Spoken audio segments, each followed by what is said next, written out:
So, what is it like returning to Fortnite in 2025? Well, same old. God dang it. God dang it. Come on, bro. So by now we all understand the basic concept of Fortnite, right? You jump out the party bus, you glide down to a large isolated area where you have a battle royale with 99 other players, whether that's in single player or in team or duos or whatever it may be. You want to be the last one or last team standing. Once you get to the ground, you want to collect your material and you also want to collect weapons as well. And after that long bus ride and hard work, you relax and throw back a cold one.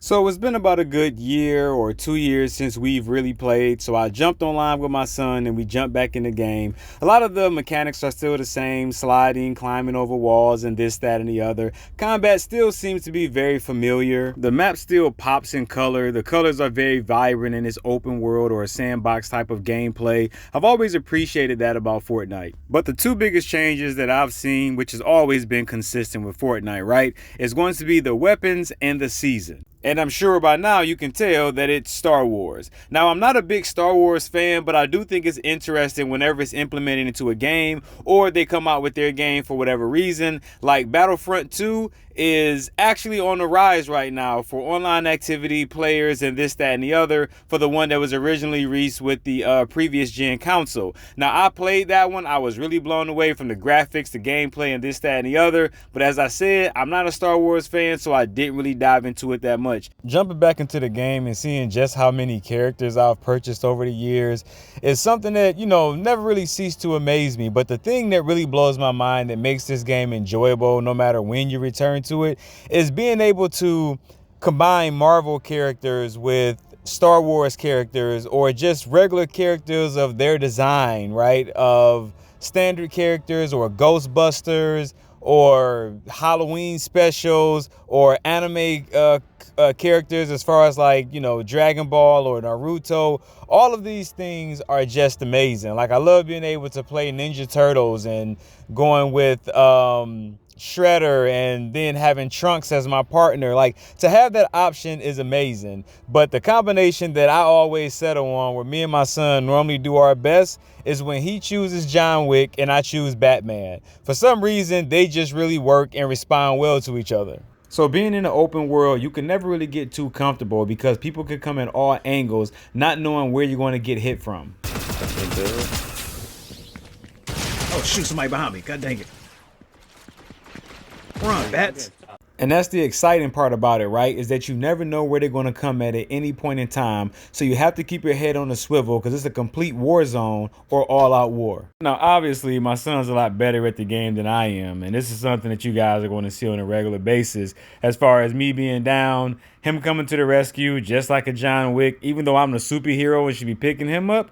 That doesn't seem to be the case in this matter. Now, there are rare occasions, right, where my son actually would get down and I'm looking at Wick crawling away and I have to be the one to be the hero and come and save him so that we don't return back to the party bus, right? And though I would want this to go in my favor every single time, it doesn't always work out that way. But I always give it the best that I can. And I have to say, being able to outsmart your opponent and basically run and kind of dodge and hide and be the victor is actually very rewarding to be on the other end, standing and not kneeling, healing and not being healed. Now, I've always respected the storm and the closing circle because if it wasn't for that, then you would basically remain in this open world or this island where you would still have to search for so many people to basically close out the match, especially if it's one-on-one. And that could literally take forever. So by having a storm feature in here, it basically forces everybody to a concentrated area where we can go ahead and hash out this final battle. The strategy that I love to use the most is basically the distraction strategy,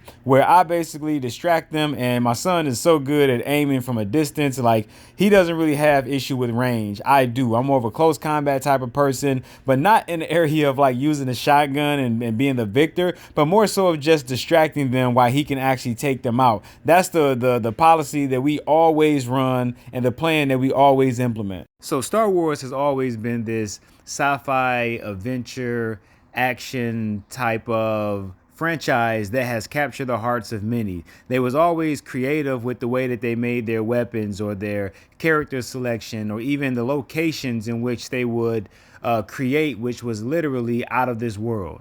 One of the most standoutest things about Star Wars is their spacecrafts, right? Not only are they interesting to fight against, not only are they interesting in design, right, but they're also interesting to use. Now, personally, I don't really think that it's like anything complicated or over the top. Fortnite's a very basic and, kind of straightforward type of combat game, and you'll get the same thing from that experience as well. Now, of course, there's many more things that we can explore as far as like Darth Vader, Han Solo, other areas, each weapon, and this, that, and the other. But the overall feel for it being a Star Wars theme, I think is done very well. Like it's straight, it's direct, it's to the point. Jumping back into Fortnite in 2025, it sort of kind of feels like you never left. It's the kind of game you can drop in and drop out, have fun with friends or have fun solo. There's so much different variety that is offered through this game that it's kind of like a never-ending playthrough. The options are endless. Now, I know there's people that feel negative about Fortnite, like it's boring, it's this, that, and the other, and they have no real positive, statements to really give towards the game. But here's my thing about that. Even though Fortnite is what it is, right? And it's changed many times and it's switched up from, one area to another. One thing I can say is this. What other game are you going to be able to mix different genres or, anime with Marvel or, Ghostbusters with Star Wars or, just that type of mixture right there really says a lot for me. Like Iron Man and Batman or Superman and the Hawk or whatever it may be. Like you can't get that type of mixture and gameplay from any other game because this is something that Fortnite offers. I don't know exactly how they do it, but they get it done, and that's something that I can appreciate it.